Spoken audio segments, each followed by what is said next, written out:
Hello, dear students. How are you all? I hope you all are well. So, students, today we are going to start a lesson 5 of geography, that is realms of the earth. तो अर्थ का क्या क्षेत्रफल है हम उसके बारे में पढ़ेंगे. So, let's start. तो हम इस लेसन में पढ़ने वाले हैं about the 4 realms of the earth, lithosphere, hydrosphere, atmosphere and biosphere. तो इसके जो डिफरेंट डिफरेंट जो लेयर्स हैं अर्थ की, जो कि हमारे जो एटम्स, जो हेवनली बॉडीज़ जो स्पेस से आती हैं, उनको जो है वो अर्थ पर आने से जो है वो रोकती हैं, और डिफरेंट डिफरेंट गैसेस जिन इन लेयर्स के ऊपर हैं, तो हम उसके बारे में पढ़ेंगे. तो इसमें हमारे पास आए lithosphere, hydrosphere and atmosphere and biosphere. और उसके बाद हम पढ़ेंगे हाउ दीज रियलम्स आर इम्पॉर्टेंट, और ये रियलम्स हमारे लिए क्यों इम्पॉर्टेंट है, ये लेयर्स हमारे लिए क्यों इम्पॉर्टेंट है, उसके बारे में पढ़ेंगे. और लास्ट में हम पढ़ेंगे the way in which all the realms are interdependent. तो लास्ट में हम पढ़ेंगे कि ये जो रियलम्स हैं, ये जो लेयर्स हैं, ये आपस में एक दूसरे के ऊपर जो है वो कैसे डिपेंडेंट हैं. So let's start. The earth surface consist of both land and water. तो हमारी अर्थ के ऊपर जो है वो लैंड और वाटर दोनों चीज़ें अवेलेबल है. Blanket of air surrounded the earth. और हमारे एटमॉस्फियर पे या हमारी अर्थ के जो चारों तरफ जो है एक एयर की जो है वो लेयर बनी हुई है, जिसको कि क्या कहा जाता है, ब्लैंकेट ऑफ एयर कहा जाता है. It is inhabited by living organisms, both plants and animals. और ये जो है, ये जो लेयर है एयर की, ये दोनों के लिए, चाहे वो प्लांट्स हैं या एनिमल्स हैं, दोनों के लिए जो है वो ज़रूरी है. सभी लिविंग ऑर्गेनिजम्स के लिए जो है वो इम्पॉर्टेंट है. All these elements, land, water, air and living organisms make up the different constants और द रियलम्स ऑफ द अर्थ. और ये जो हमारी लैंड है, वाटर है, एयर है, ये लिविंग ऑर्गेनिजम्स हैं, ये सब जो हैं वो डिफरेंट डिफरेंट कांस्टेंट बनाते हैं या फिर रियलम्स बनाते हैं हमारी अर्थ के ऊपर. The 4 realms of the earth are lithosphere, the solid portion of the earth, उसको लिथोस्फीयर कहा जाता है. Hydrosphere, all water bodies on the earth. तो जो भी हमारी वाटर बॉडीज़ हैं उनको जो है वो हाइड्रोस्फीयर कहा जाता है. एटमॉस्फेयर हुआ हमारा blanket of air around us. और जो हमारे चारों तरफ एयर है, जिसका एयर का जो हमारे चारों तरफ जो है एक घेरा बना हुआ है, उसे कहा जाता है एटमॉस्फियर. ओके. और लास्ट आया हमारा number 4, biosphere, the living world. जो हम लोग हैं, लिविंग थिंग्स हैं, प्लांट्स हैं, एनिमल्स हैं, तो वो हुआ हमारा बायोस्फीयर. अब हम सबसे पहले पढ़ेंगे लिथोस्फीयर के बारे में. The outer most solid layer of the earth is called the lithosphere. तो जो हम लोग हमारी अर्थ के ऊपर हम देखते हैं, जो भी सॉलिड लेयर है, मिट्टी है या पत्थर है या पहाड़ है, वो सब जो है वो कौन से इसमें आते हैं, लिथोस्फीयर कहा जाता है उन्हें. It is made up of rocks and layers of soil. और ये जो लिथोस्फीयर है, ये रॉक्स और सॉइल से जो है वो बना हुआ है. It is also known as the crust of the earth. और इसको जो है अर्थ की क्रस्ट भी कहा जाता है. About 71% of the total area of the lithosphere is covered with water. और हमारी अर्थ का जो है वो 71% जो एरिया है वो वाटर से कवर्ड है. Okay. The remaining 29% is occupied by land. और 29% जो बचता है वो लैंड ने कवर किया हुआ है. The large masses of land are called continents. और लैंड के जो बड़े बड़े टुकड़े हैं उनको जो है वो कॉन्टिनेंट्स कहा जाता है. While the vast bodies of water surrounding the continents are called ocean. और जो वाटर बॉडीज़, जो बड़ी बड़ी वाटर बॉडीज़ जिन्होंने हम इन लैंड मासेस को जो है वो कवर करके रखा हुआ है, उनको जो है वो ओशंस कहा जाता है. Although the ocean water are a part of the hydrosphere. तो ये जो ओशियन वाटर जो है, ये जो है पार्ट है हाइड्रोस्फीयर का. The ocean basins are a part of the lithosphere. और जो ओशियंस के जो बेसिन बनते हैं वो पार्ट हैं लिथोस्फीयर का. All the oceans are connected with each other, और ये जो ओशियंस हैं ये एक दूसरे के साथ जो है वो आपस में कनेक्टेड है। Thus the level of sea water remains the same throughout the world. तो इसी वजह से जो है जो सी लेवल का हमारे जो सी का वाटर है उसका लेवल जो है वो सेम रहता है पूरी अर्थ के ऊपर, पूरी वर्ल्ड में। This level of sea water is known as sea level, और ये जो सी वाटर का जो लेवल है इसको सी लेवल कहा जाता है। द हाइट और the depth of any place on the lithosphere is measured from the sea level.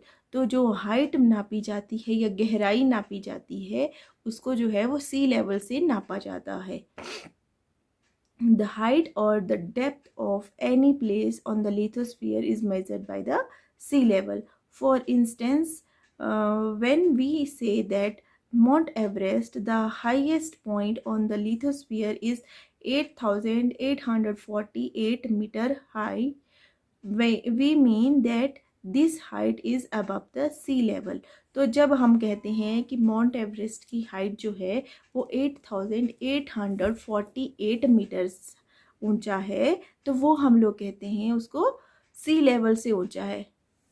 हम ये नहीं कहते कि वो ज़मीन से ऊंचा है, हम उसको कहते हैं कि जहाँ से सी है वहाँ से वो कितनी हाइट पर है।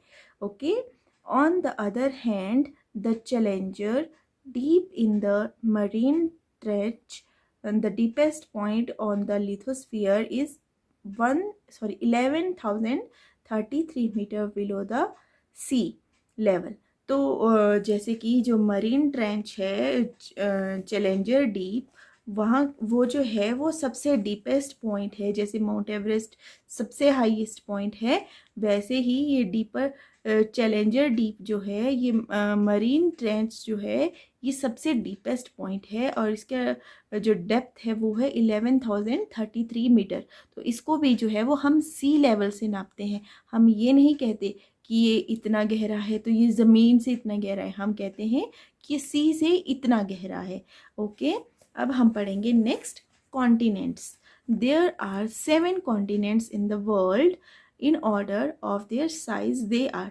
तो हमारी जो वर्ल्ड है उसमें जो है वो 7 कॉन्टिनेंट्स हैं, और उनके साइज़ के अकॉर्डिंग जो सबसे बड़ा है पहले हम उसके बारे में बताएंगे, और जो सबसे छोटा है लास्ट में उसके बारे में बताएंगे। ओके, तो सबसे बड़ा है आपका एशिया, उसके बाद आया अफ्रीका, उसके बाद आया नॉर्थ अमेरिका, फिर साउथ अमेरिका, फिर एंटार्क्टिक, फिर यूरोप, और फिर लास्ट में सबसे छोटा आया Australia.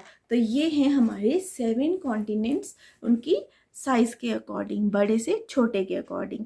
Let us know now learn about the different continents. अब हम जो है इन कॉन्टिनेंट्स के बारे में डीप में पढ़ेंगे। Let's read.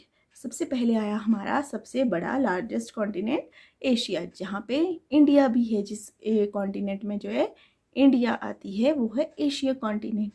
सो अब हम उसके बारे में पढ़ते हैं। It is the largest continent of the world. तो एशिया जो है वो वर्ल्ड का सबसे बड़ा लार्जेस्ट कॉन्टिनेंट है। It lies between 10 degrees south and 80 degrees north. तो ये जो है वो 10 डिग्री जो है वो साउथ की तरफ है, और 80 डिग्री जो है वो नॉर्थ की तरफ, नॉर्थ लैटिट्यूड की तरफ जो है, and 25 degree east and 170 degree west में है, लॉन्गिट्यूड में। It occupies about 1/3 of the earth total land area.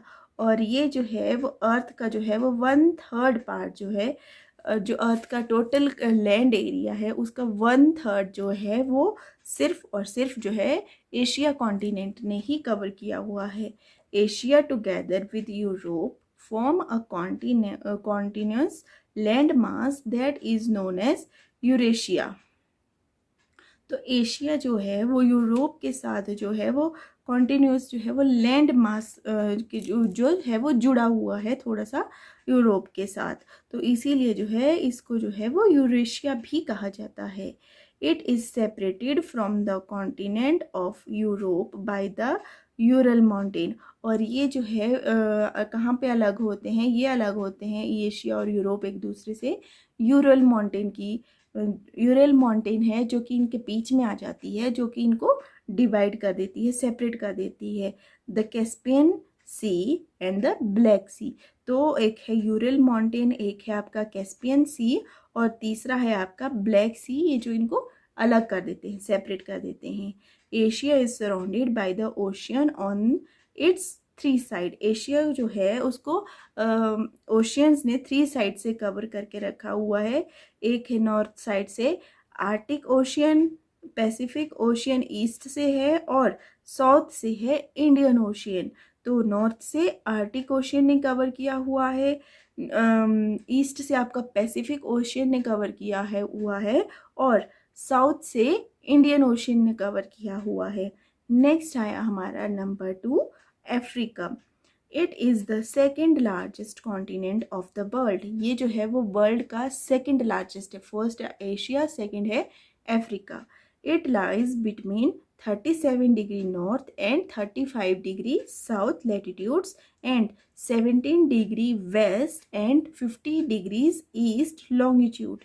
Approximated idea है, ये एक्यूरेट नहीं है। Okay, 3 important parallels of latitude, the Tropic of Cancer, the Equator and the Tropic of Capricorn passes through Africa. तो Africa से जो है वो 3 lines जो है वो पास होती हैं।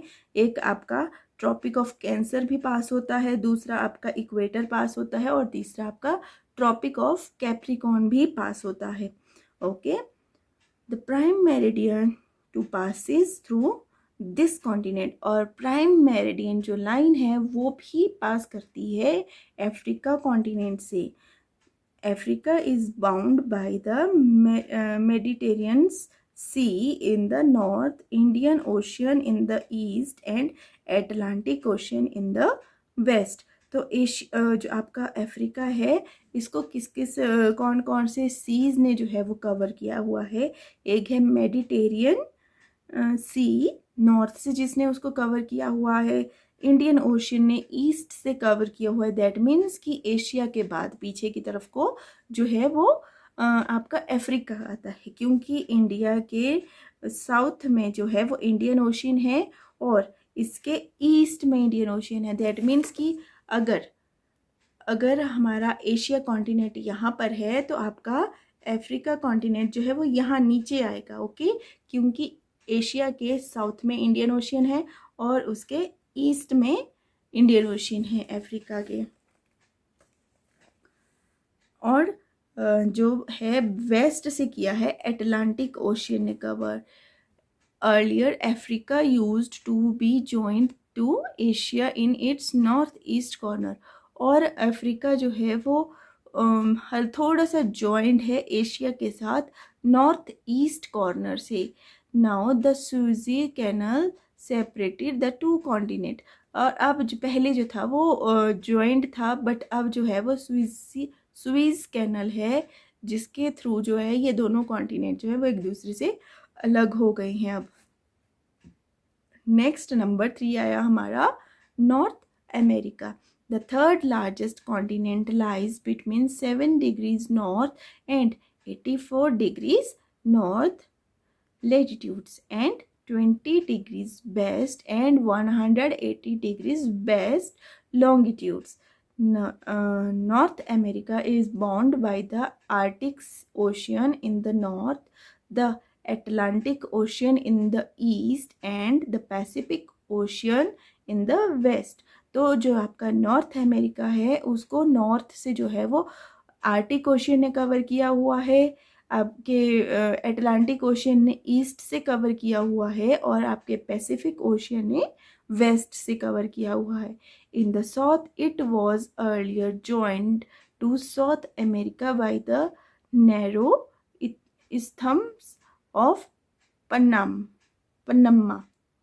तो ये जो है वो जॉइंट है साउथ अमेरिका के साथ हल्का सा इस्तुम्स ऑफ पन्नम्मा से। और now however the Panama canal separated the 2 continents.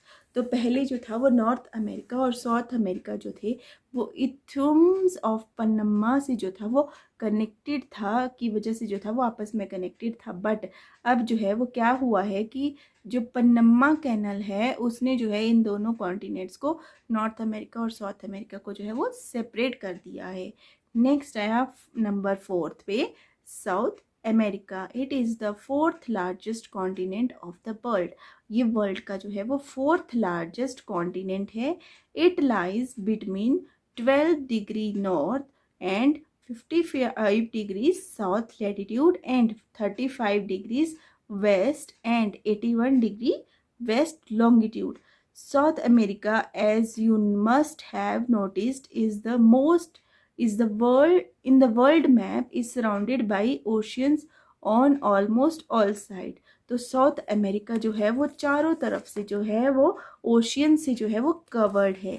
Can you name the ocean that lies in its east and west respectively. तो आप लोगों ने बताना है इस क्वेश्चन का आंसर कि ईस्ट से कौन से ओशियन ने कवर किया हुआ है और वेस्ट से जो है वो कौन से ओशियन ने कवर किया हुआ है। नेक्स्ट नंबर 6 आया Europe. It is the 6th largest continent of the world. It lies between 35 degrees north and 73 degrees north latitudes and 25 degrees west and 65 degrees east longitude. Europe is joined to the continent of Asia. तो ये जो आपका Europe है ये तो आपको पता ही है, पहले जब आपने एशिया के बारे में पढ़ा तो यूरोप और एशिया जो हैं वो आपस में कनेक्टेड थे ईस्ट साइड से। It is bound in the north by the Arctic Ocean and in the west by the Atlantic Ocean. तो इसके नॉर्थ में जो है वो आर्टिक ओशियन आता है यूरोप के और एटलांटिक ओशियन आता है इसके वेस्ट में। Its southern shores are washed by the Mediterranean sea. तो इसके जो सॉदर्न शोर्स हैं तो इस वहाँ से जो है वो उनको जो है वो वॉश कर दिया गया है मेडिटेरियन सी के द्वारा। लास्ट आया आपका ऑस्ट्रेलिया, द स्मॉलेस्ट कॉन्टिनेंट। तो 7th और सबसे छोटा कॉन्टिनेंट है आपका Australia. Lies between 10 degrees south and 40 degrees south latitudes and 114 degree east and 154 degrees east longitudes. Australia is surrounded on all sides by seas and oceans. तो आपका जो Australia है उसको भी चारों तरफ से जो है वो सीज और ओशियंस ने जो है वो कवर करके रखा हुआ है। It is thus commonly known as the island continent. और इसका जो दूसरा नाम है वो है island continent. Okay, can you name the water bodies which surround Australia. तो ऑस्ट्रेलिया को कवर करने वाली वाटर बॉडीज है आपके सीज और ओशियंस। नेक्स्ट है आपका एंटार्क्टिका। तो आपने 6th और 7th पहले पढ़ लिए, 5th नहीं पढ़ा था। तो 5th है आपका एंटार्क्टिका।